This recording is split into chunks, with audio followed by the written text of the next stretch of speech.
Midnight is 12 o'clock at night.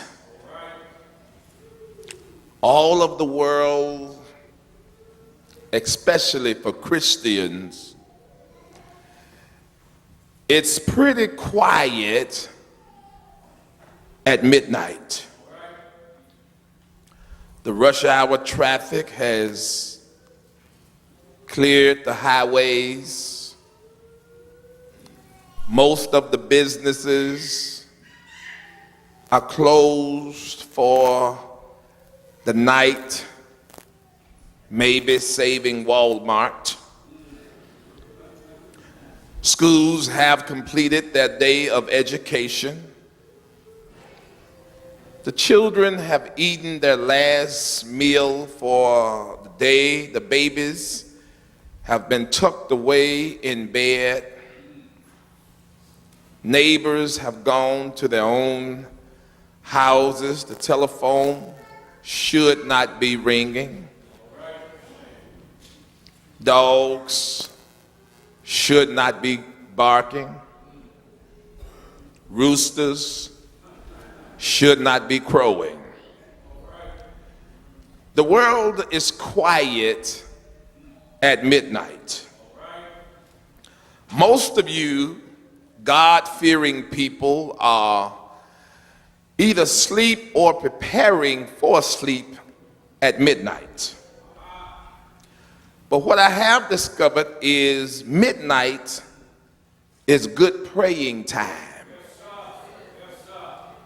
Midnight prayers will work. Midnight is the time when you are alone. Matthew chapter 6, verse 6, Jesus says, when thou prayest, enter into thy closet.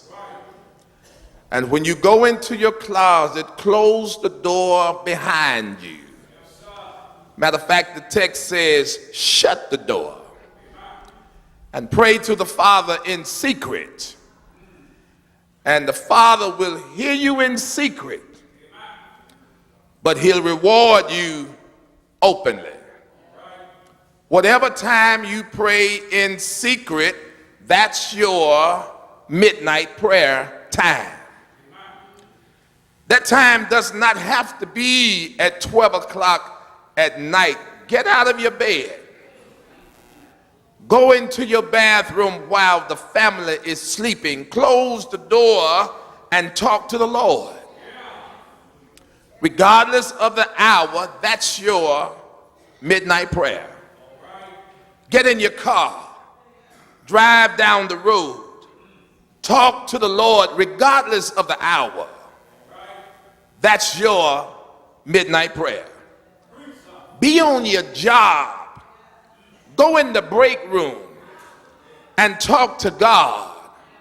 Somebody said, have a little talk with Jesus. Tell him all about your troubles.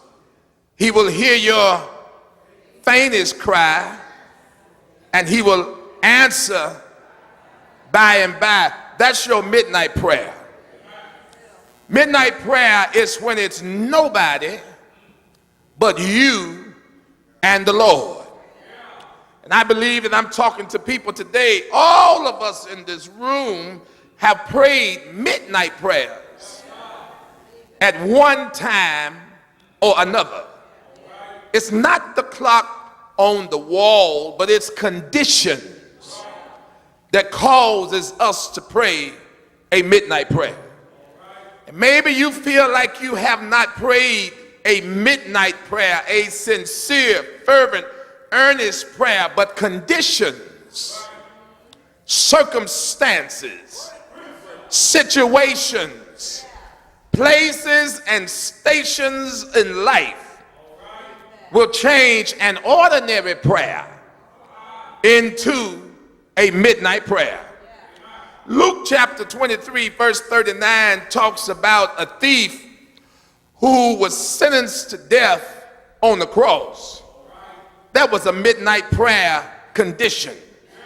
I mean sickness and pain and trouble, that's good stimuli for midnight praying.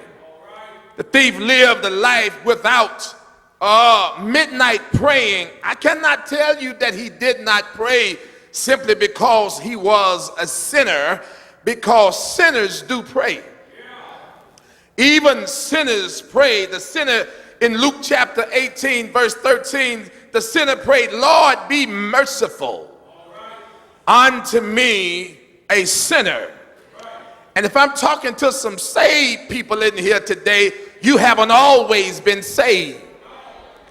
It was the sinner's prayer that God heard that caused you to say, I once was lost, but now I'm found. Midnight prayer. This thief lived a life of sin, lived a life of crime. He lived a life without the love of God in his heart. He really lived a life without God. And I don't know about you, but without God, I could do nothing.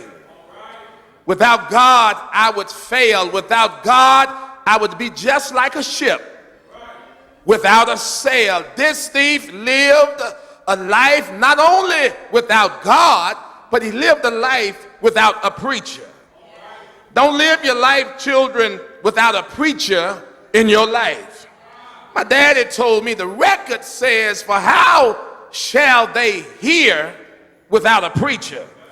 I mean, my brothers and sisters, we're going to need a preacher in our life, even if it's only to say, it has become our sad duty to commit this body to the ground, earth to earth, ashes to ashes, and dust to dust.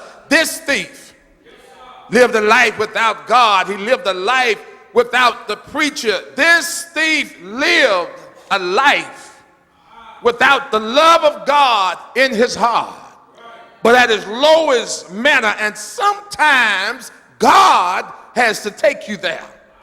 In a time of despair, he looked to his side and said, Lord, when you comest into your kingdom, remember me. That's what you call a midnight prayer, when you can't turn to nobody else. And the Lord will respond to your midnight prayer.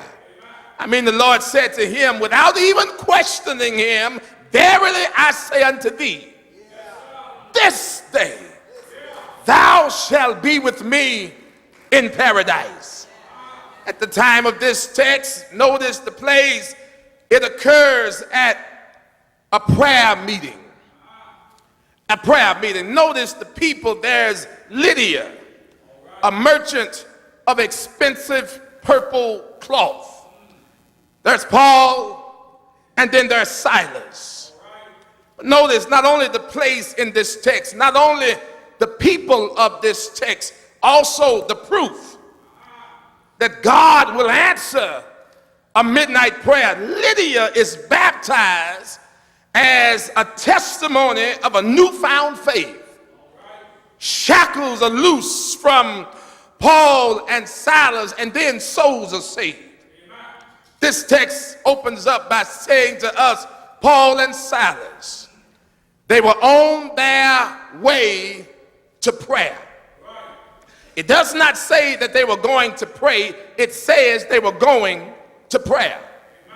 Prayer was a place to go and not something to do.